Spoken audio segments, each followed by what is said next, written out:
Welcome back. You might have seen my video that was posted yesterday on how to make demon horns. In this makeup tutorial, we're going to do the demon makeup.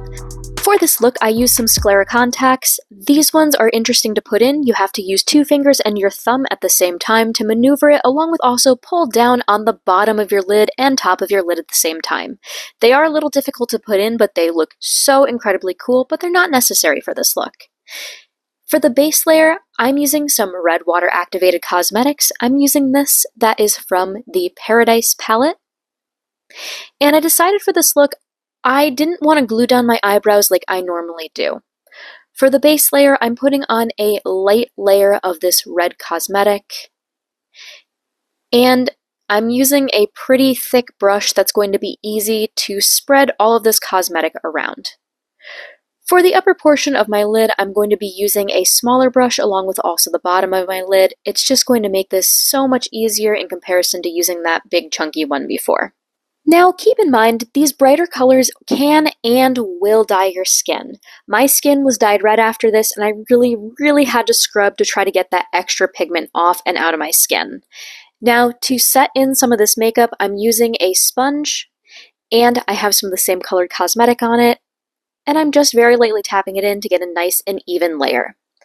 After we have that base layer down, we're going to move on to our eyes. I'm using some black eyeshadow right at the corner of where my eyebrow and nose meet.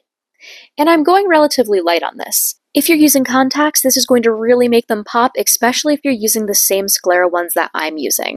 At the edge of the bottom of my eye, I'm adding just a bit of that cosmetic too, using the same black, and I'm going to be accentuating my cheeks just slightly.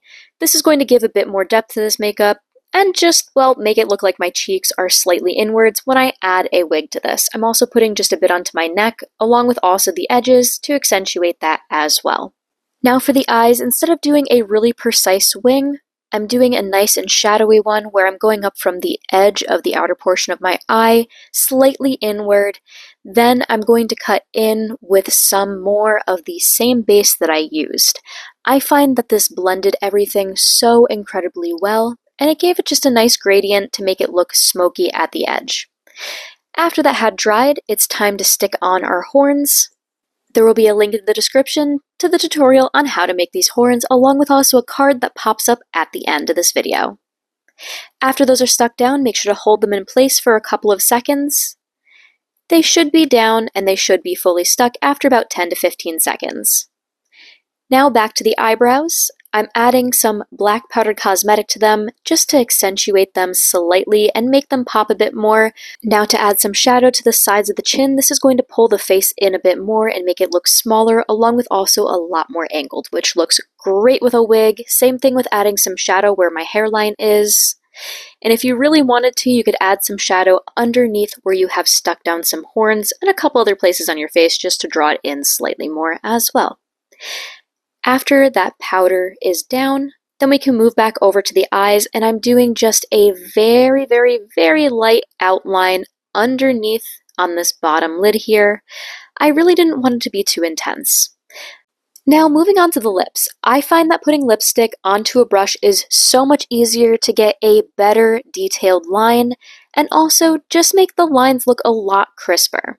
Now to the horns, I'm using some water-activated cosmetic, and because of the texture of the horns from going and shaping them with my hands, it has pretty decent grip to it. So if you add any cosmetic to it and you use the same material to make these, it's definitely going to grip very well and it'll be easy to cosmetize. Now I'm just adding a bit of highlight to the nose area, underneath where my cheeks are, a little bit onto my chin, under my eyebrows, and a couple more places to make it look like, well, I have some highlights. I think it looks pretty. I think it adds to this look. You don't have to do this, but I just feel like it adds a little bit more to the look and it pulls different features inwards. Now for some lip gloss, just to make the lips look slightly bigger along with also nice and shiny. Then we can add, if you want to, maybe some drips where the eyes are. I'm using some black water-activated cosmetic, letting it run down underneath my eye. And I feel like this really makes the eyes look very big and prominent for this look, which is exactly what I was going for. As that dries and you let it run down a little bit, you can put on some mascara. You could always curl your eyelashes if you really wanted to. It's just going to make your eyes pop a lot more for this look and make them look so much more prominent. After the mascara has been put on and the cosmetic that is running down is dry for the most part, you are safe to put on a wig. I chose this wig that has some pretty decently long bangs just because of how it separates, and it was easy to poke both of the horns out. Thank you all so much for watching. I hope you enjoyed this makeup tutorial. Come back again tomorrow for another makeup tutorial for 31 days of Halloween makeup. I will see you all later. Have a good one. Bye!